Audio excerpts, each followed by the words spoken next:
premier lieu un rapport qui est en fait la mise en application de ce qui est dans le CPER, un rapport porté par Alain Médreau, VP à l'aménagement, mais que je vais représenter durant cette séance, qui concerne l'aide aux territoires bâtisseurs.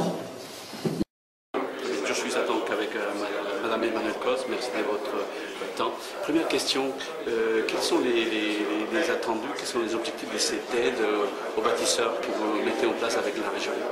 Donc la région présente une nouvelle aide aux territoires bâtisseurs qui existait déjà, mais que nous modernisons dans le cadre du nouveau contrat plan État-région, qui vise en fait à aider des communes qui bâtissent vraiment, qui donc ont un volume de production de nouveaux logements important et qui ont besoin d'aide pour des équipements publics.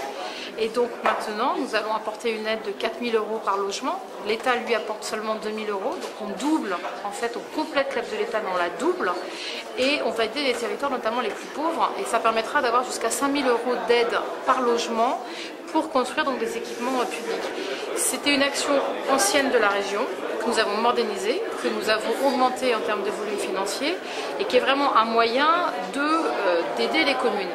Alors il est vrai, c'est une question récurrente en Île-de-France, beaucoup de communes demandent à l'État, je dis bien à l'État depuis longtemps, une aide pour les maires bâtisseurs, soit une aide fiscale, soit une aide sur le foncier, soit une aide sur les dotations aux collectivités.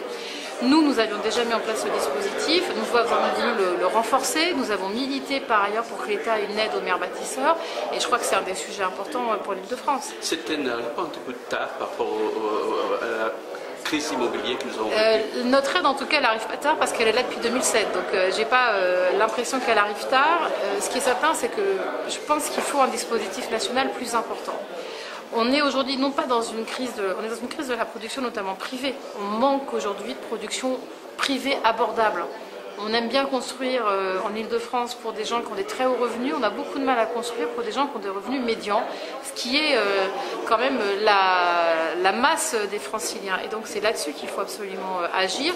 Et on doit vraiment avoir des communes qui s'engagent sur la construction. Nous, notre grande difficulté, je vais vous le dire aujourd'hui, c'est des communes qui arrêtent les permis de construire, qui gèlent des permis de construire en promotion privée, en logement social.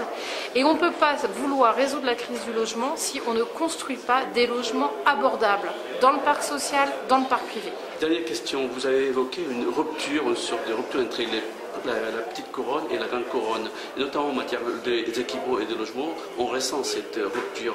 Et ma question, justement, par rapport aux aides, les conseils départementaux des Yvelines viennent d'arrêter l'aide qu'il y avait au logement de 2 000 €.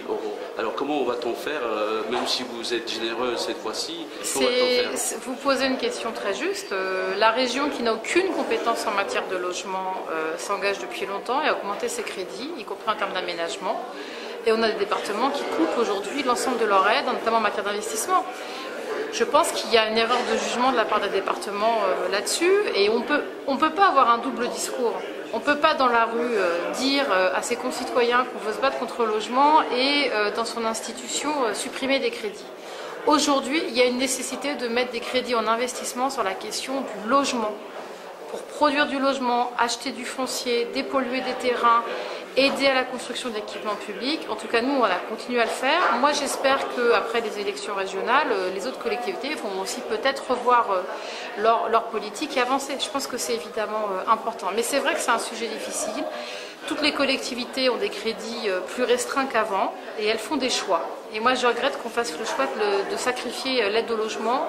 On pourrait peut-être sacrifier d'autres aides qui sont moins vertueuses pour la dynamique des territoires. Merci beaucoup.